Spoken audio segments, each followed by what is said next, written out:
Welcome to IMPS classes. हम लोग class 10th mathematics NCERT पढ़ रहे हैं और आने वाला बोर्ड एग्जामिनेशन जो फरवरी और मार्च तक चलेगा, वो उस एग्ज़ाम की हम प्रिपरेशन कर रहे हैं। हम लोग शुरू से चैप्टर्स करते आ रहे हैं और हम पहुंच गए हैं प्रश्नावली 5 में, या मीन्स कह सकते हैं अध्याय 5 में, समांतर श्रेणी में। हमने कल प्रश्न 1 का 2 क्वेश्चन सॉल्व कराया था। अब हम तीसरे और चौथे प्रश्न पे आ गए हैं और हम लोग इसको देखते हैं कैसे सॉल्व होगा और क्या होगा। तो ध्यान से देखिएगा। तो पहला हल, पहले का हल हल 3 करना है ना। ओके, हल 3 करना है। प्रश्न पहले फिर से पढ़ लेते हैं। लिखा है कि निम्नलिखित स्थितियों में से किन स्थितियों में संबद्ध संख्याओं की सूची एपी है और क्यों, ये भी बताना है क्यों है। तो तीसरा प्रश्न हम लोग करेंगे। देखिएगा तीसरा प्रश्न, प्रत्येक मीटर की खुदाई के बाद एक कुआं खोदने में आई लागत, जबकि प्रथम मीटर खुदाई की लागत 150 रुपए है। कितना है? 150 रुपए है। और बाद में प्रत्येक मीटर खुदाई की लागत 50 रुपए बढ़ती जाती है। तो हम लोग ऐसे करेंगे। हल, प्रथम मीटर की खुदाई की लागत, प्रथम मीटर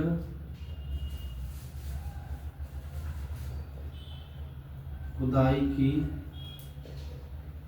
लागत, प्रथम मीटर को हम बोलेंगे A1 बराबर क्या है? 150 रुपए। कितना है? 150। यहां पे लिखेंगे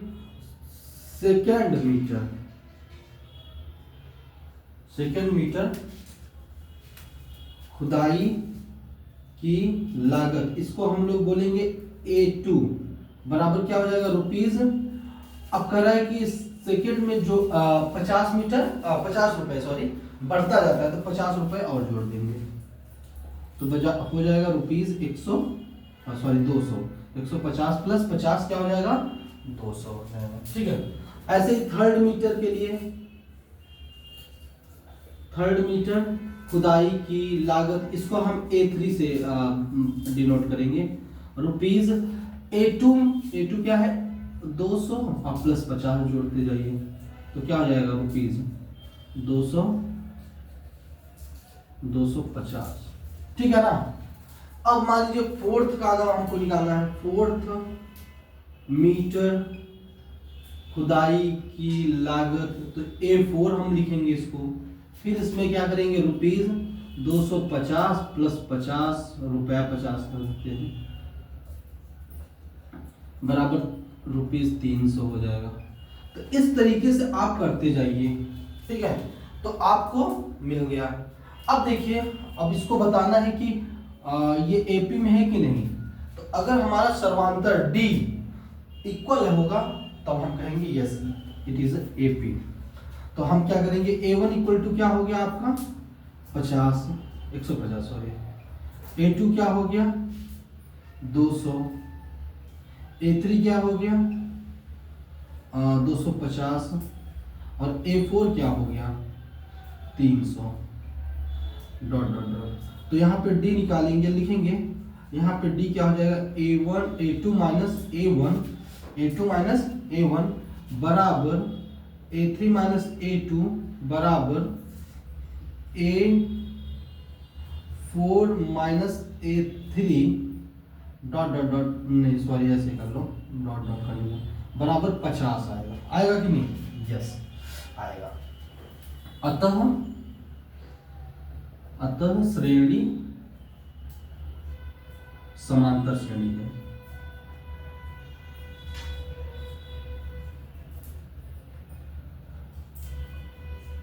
ठीक है ना। तो इस तरीके से इस क्वेश्चन को सॉल्व करेंगे।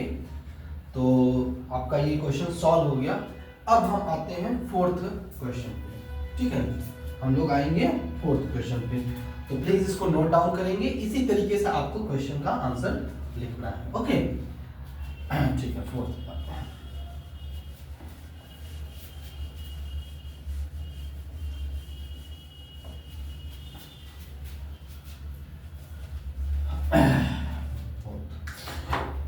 देखिए, फोर्थ क्वेश्चन क्या कहता है। खाते में प्रत्येक, फोर्थ क्वेश्चन हम देखेंगे, खाते में प्रत्येक वर्ष का मिश्र धन, प्रत्येक वर्ष का मिश्र धन जबकि 10,000 रुपए, जबकि 10,000 रुपए की राशि 8% वार्षिक दर से चक्रवृद्धि ब्याज पर जमा की जाती है, चक्रवृद्धि ब्याज पर जमा की जाती है। तो ये आपका प्रश्न है। तो कैसे करेंगे आप, पहले एक चीज आपको मैं बता दूं, तो चक्रवृद्धि मिश्र धन बराबर क्या होता है, यहाँ पे सीधा चक्र वृद्धि मिश्र धन,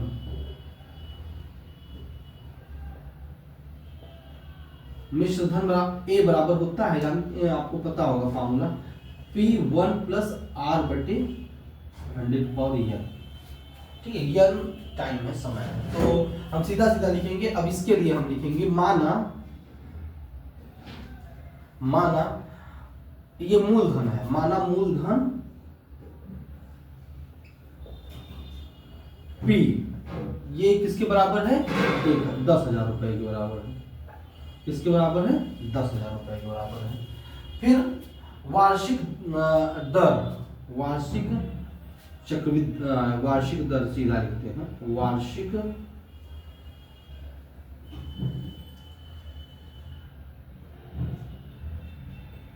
वार्षिक दर क्या होगा, 8%, 8% दिया गया है। और हर वर्ष के लिए हम अलग अलग समय निकालेंगे, तो टाइम हम समय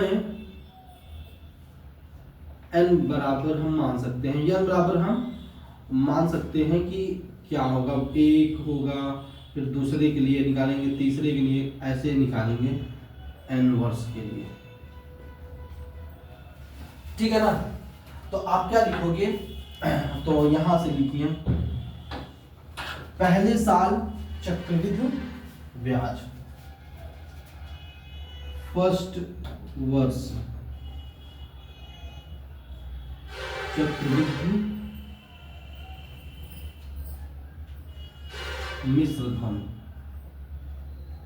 क्या हो जाएगा, हम A1 मानते हैं इसको,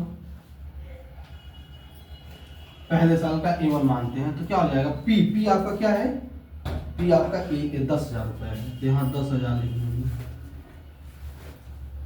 1 प्लस R क्या है, 8 है, बटे का 100 पावर, ठीक है ना, ये हो जाएगा। सेकेंड ईयर के लिए, सेकेंड दूसरे साल के लिए चक्रवृद्धि ब्याज A2 बराबर क्या हो जाएगा, 10,000, 1 प्लस 8 बटे का 100 पावर 2, ठीक है ना। ऐसे तीसरे ईयर के लिए, थर्ड ईयर के लिए क्या हो जाएगा, तीसरे साल के लिए A3 क्या हो जाएगा, 10,000, 1 प्लस 8 बटे का 100 पावर 3। चौथे फोर्थ ईयर के लिए क्या हो जाएगा,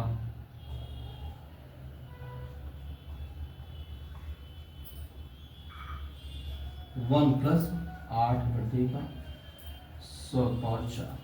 तो ये आप इस तरीके से डिफरेंट ईयर्स के निकाल सकते हैं। फिर आप लिखोगे डॉट डॉट डॉट, फिर यहाँ लिखोगे A1 सर्वांतर, सीधा लिखिए आप, सर्वांतर D जो है A2 माइनस A1 ये बराबर नहीं है A3 माइनस A2 की, ये भी बराबर नहीं है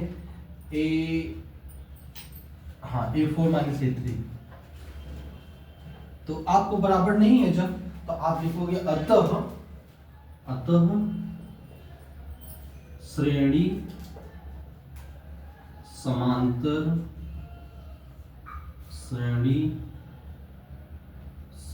श्रेणी नहीं है। ठीक है स्टूडेंट्स, तो इस तरीके से हम दूसरा क्वेश्चन मतलब तीसरा और चौथा क्वेश्चन सॉल्व कर लिए। इसको आप नोट डाउन करेंगे और फिर हम आप नेक्स्ट क्वेश्चन पे आएंगे। ओके स्टूडेंट्स, अब हम लोग प्रश्न दूसरे पे आ गए हैं। प्रश्नावली 5.1 का दूसरा प्रश्न। तो देखिएगा क्या प्रश्न कह रहा है, उसको समझने की कोशिश करते हैं। क्वेश्चन इस प्रकार है कि दी हुई एपी के प्रथम चार पद लिखिए, जबकि प्रथम पद ए और सर्वांतर डी निम्नलिखित है। ए और डी दे दिया है, तो प्रथम पद द्वितीय पद ऐसे लिखना है तो हो जाएगा। बहुत आसान क्वेश्चन है। देखिए कैसे होगा हल। पहला तो आप पहले लिखेंगे ए बराबर, क्वेश्चन पहले उतार लेंगे, ए बराबर 10 और डी बराबर, हाँ डी बराबर भी 10 है। ओके, तो अब तो प्रथम पद क्या हो जाएगा, पद ए, इसी को हम A1 भी बोलते हैं, ये हो गया 10। ठीक है, और इसको सर्वांतर क्या हो गया, सर्वांतर डी बराबर भी, ये भी 10 हो गया।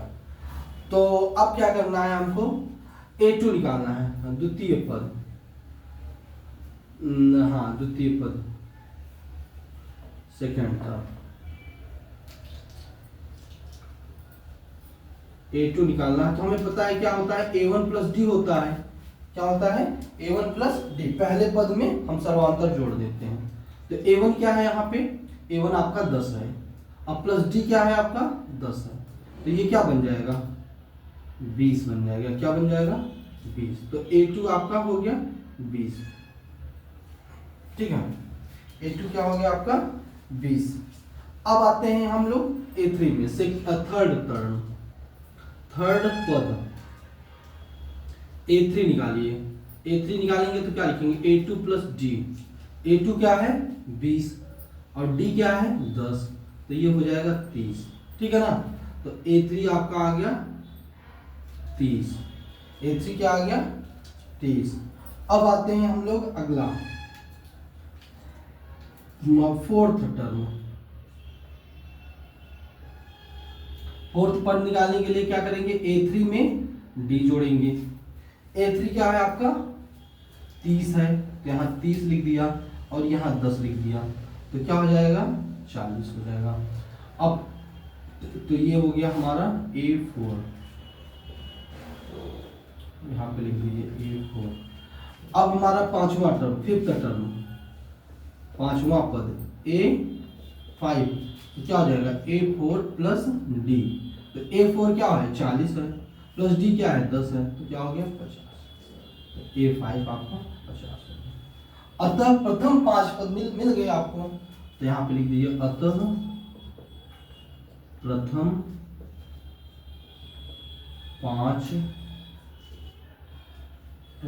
4 पद, नहीं 5 नहीं 4 ही पूछा है, 4 पद A1 तो है ही, A1 तो आपको दिया ही था 10, A2 आपको पता हो गया 20,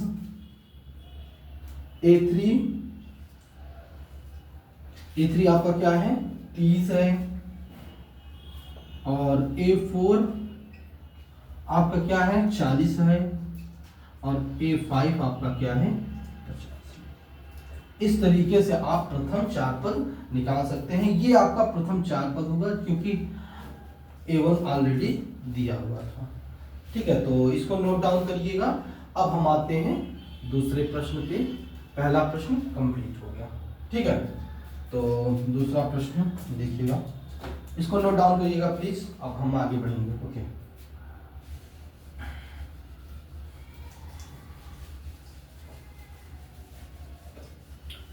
तो अब हम दूसरे प्रश्न पे आते हैं।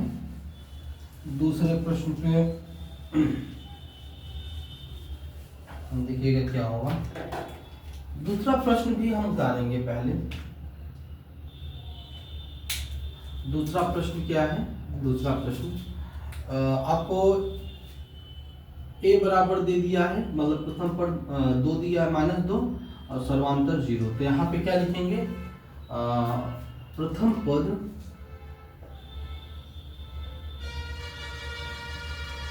a बराबर क्या है? 2। a को a1 भी बोल सकते हैं।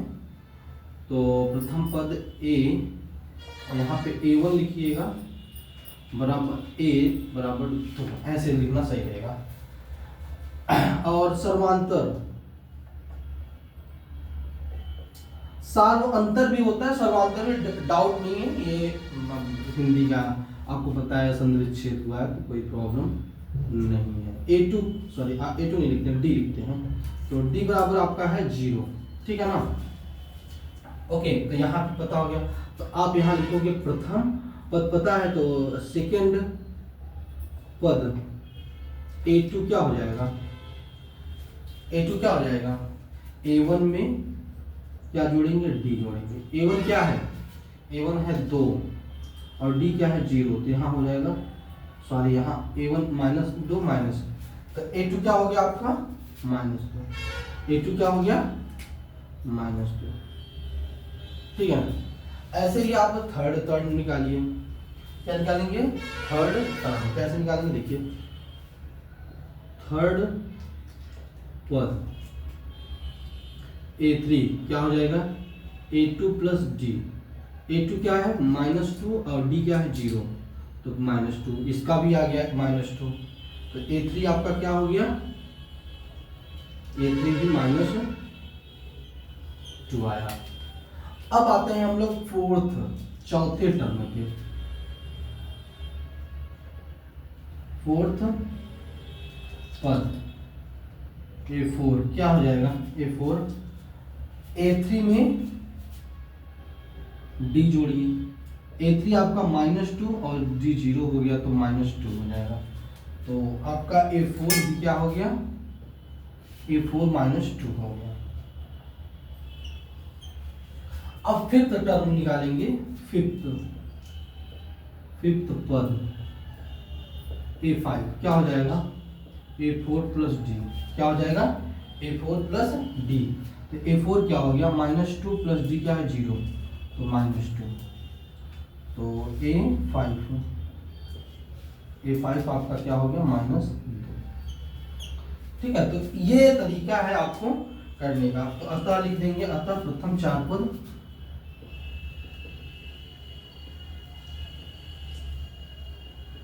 प्रथम 4 पद क्या हो जाएगा?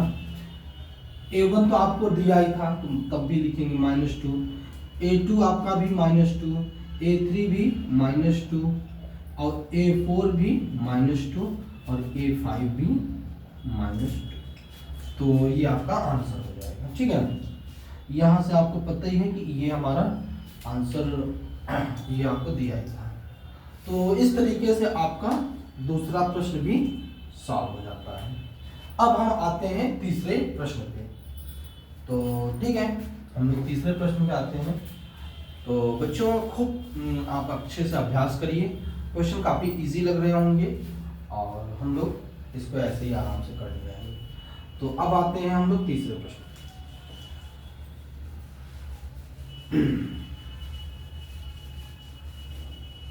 तीसरा प्रश्न आपका क्या है?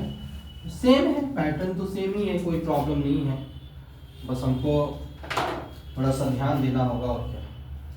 तो तीसरा है, तो तीसरा प्रश्न है। तो A बराबर क्या दिया है? 4 और D बराबर क्या है? -3। A बराबर 4 और D बराबर क्या है? -3। तो यहाँ पे लिखेंगे प्रथम पद A1, A बराबर हम लिखते हैं, A कहते हैं वैसे, अगर मान लीजिए सीरीज में है प्रथम पद A ही बोल देते हैं, लेकिन हम A1 यहाँ पे लिखेंगे और इक्वल टू क्या है? 4 है। और सर्वांतर डी बराबर क्या हो गया, -3। सर्वांतर डी बराबर क्या है, -3 है। तो सेकंड पद क्या हो जाएगा बताइए, दूसरा पद क्या हो जाएगा, दूसरा पद को हम क्या लिखते हैं, A2। दूसरा पद क्या हो जाएगा, A1 प्लस डी हो जाएगा, होगा, इसमें कोई डाउट नहीं है। A1 क्या है आपका 4 है, प्लस डी क्या है -3 है, तो क्या हो गया 4 - 3 बराबर 1। तो A2 बराबर क्या हो गया 1, A2 बराबर क्या हो गया 1। अब आते हैं थर्ड टर्म, थर्ड पद यहां निकालता हूं। थर्ड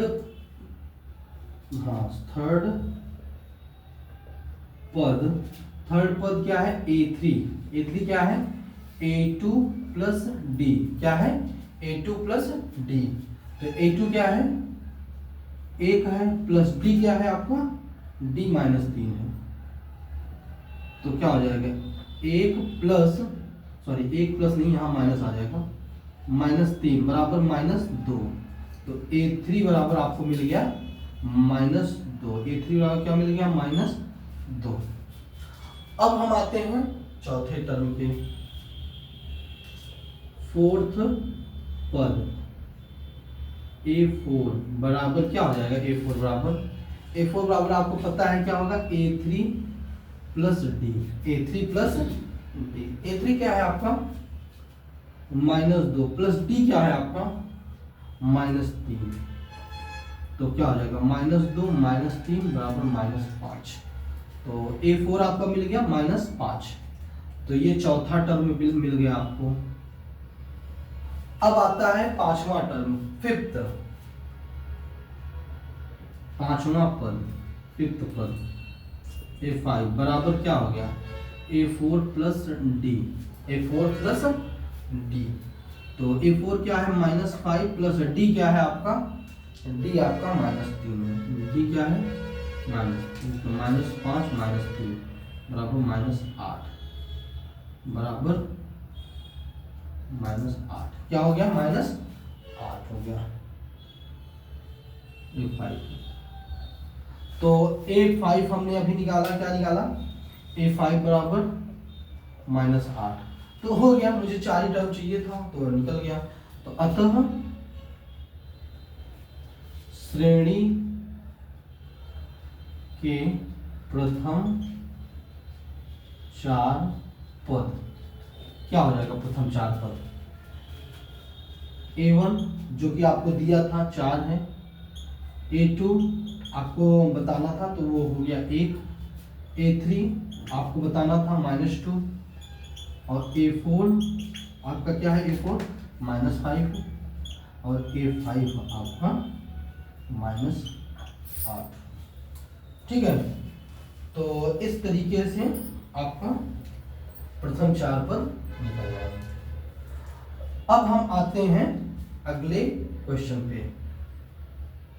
अगला क्वेश्चन क्या है या यहाँ पे, तो तीसरा प्रश्न भी हम लोगों ने सॉल्व कर लिया, तीसरा प्रश्न आपका सॉल्व हो गया। अब आते हैं हम लोग चौथे प्रश्न पे। देखिएगा चौथा प्रश्न क्या है, इसको नोट डाउन कर लीजिएगा और बिल्कुल आराम से समझ में आ रहा होगा, बिल्कुल इजी क्वेश्चंस हैं। अब हम आते हैं चौथे प्रश्न पे।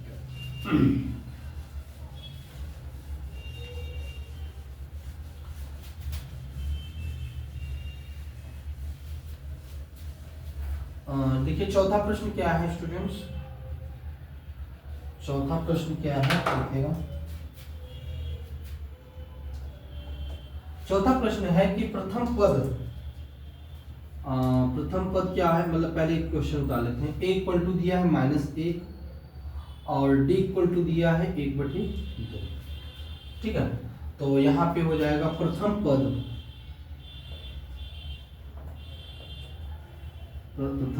A बराबर, इसी को हम बोलते हैं A1, ये क्या है -1 है। ठीक है, सर्वांतर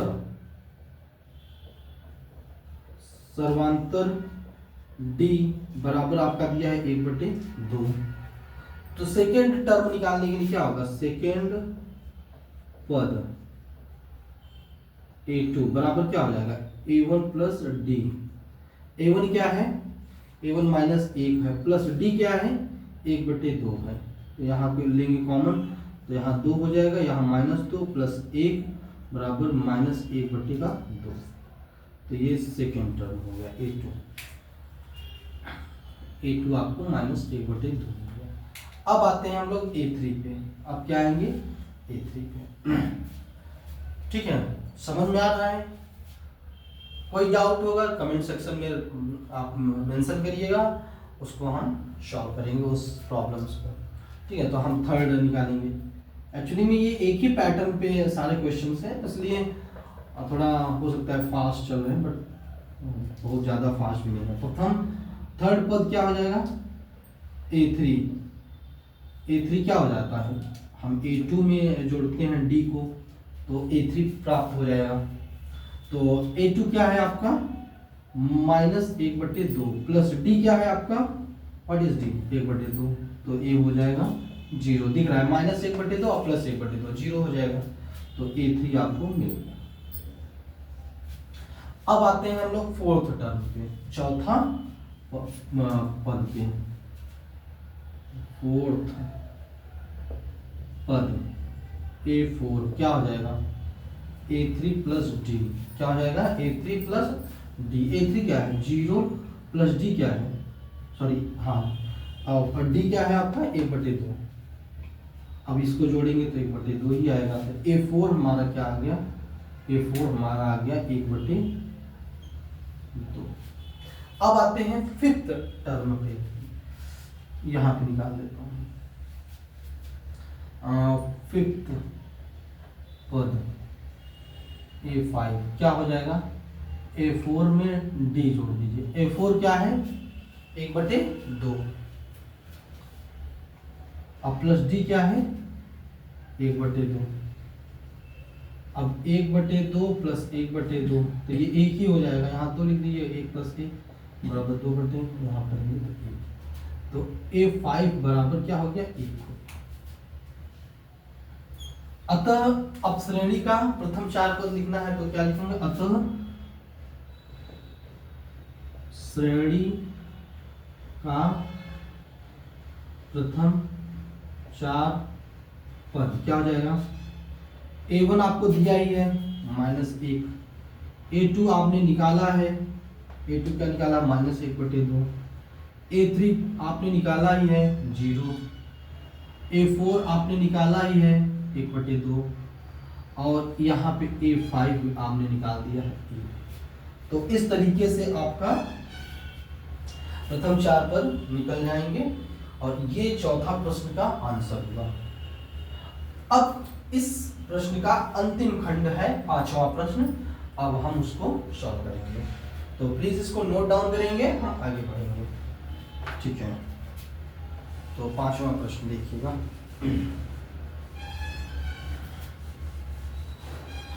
5वां प्रश्न आपका इस तरीके से है कि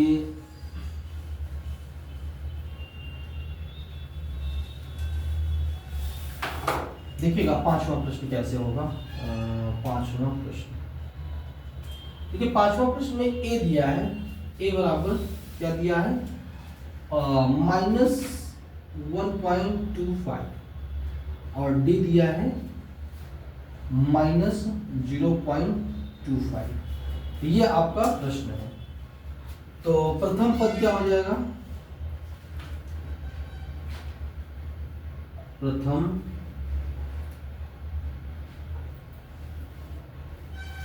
पद A,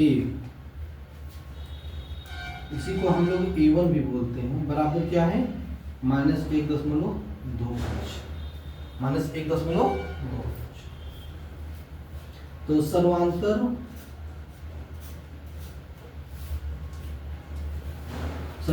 D बराबर क्या है, -0.25।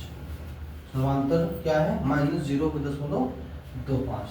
तो आप करो ऐसे कि प्रथम पद निकल गया, तो क्या हो जाएगा, सेकेंड पद A2 बराबर क्या हो जाएगा, A1 + D हो जाएगा। होगा ना, इजी है। तो a1 क्या हो गया, a1 है -1.25 प्लस d क्या है -0.25, ठीक है, ये है। अब क्या हो जाएगा -1.25 -0.25, इसको ऐड कर दीजिए, इसको जोड़िएगा तो क्या हो जाएगा -5 5 10 और 2 2 4 1 5 दशमलव 1 दशमलव -1.50, ये आपका A2 हो गया। अब बताओ तीसरा टर्म, थर्ड पद क्या हो जाएगा A3, तो क्या हो जाएगा A2 plus D, A2 plus D. तो A2 क्या है, A2 आपका -1.50 प्लस डी, डी आपका क्या है ये -0.25, तो ये करेंगे तो -1.50 -0.25 बराबर -1.75, तो ये हो गया A3, ये क्या हो गया A3 तीसरा टर्म। अब हम आते हैं चौथा टर्म प्राप्त करेंगे, फोर्थ पद A4 क्या हो जाएगा A2 A3 हो जाता है ना, A3 प्लस डी, ठीक है। तो A3 आपने अभी फाइंड आउट किया है -1.75 प्लस डी आपने पता किया है, डी क्या है -0.25, तो आपका हो जाएगा -1.75 -0.25, तो ये हो जाएगा ये 75, तो ये 2 करेक्ट हो जाएगा, वो भी माइनस के साथ, ठीक है। तो आपका A4 आपको मिल गया -2। अब हम आते हैं A5 पे, फिफ्थ पद A5 क्या हो जाएगा A4 प्लस डी, तो A4 क्या हो जाएगा, A4 आपका हो गया -2 प्लस डी क्या है आपका, और डी आपका -0.25 है, तो ये हो जाएगा -2 -0.25, तो ये हो जाएगा -2.25 A5, ठीक है। तो ये आपका हो गया। अब प्रथम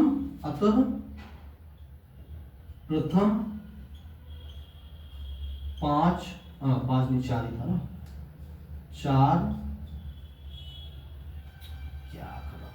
4 पद क्या हो जाएगा, A1 बराबर आपको क्या मिल गया, ये दिया ही था -1.25, A2 आपने यहां से प्राप्त किया है -1.50, ठीक है ना। और थर्ड टर्म A3 क्या है -1.75, A4 क्या हो गया -2.00, A5 क्या हो गया -2.25। ये तरीका है आपको सॉल्व करने का। तो अतः ये भी 5वां भी प्रश्न हमने सॉल्व कर लिया। इस तरीके से आपने सेकंड क्वेश्चन को सॉल्व कर लिया। तो इसको नोट डाउन करिएगा और हम अगले क्वेश्चन पे चलेंगे। और आपने लेक्चर्स को अच्छे से सुना, इसके लिए थैंक यू।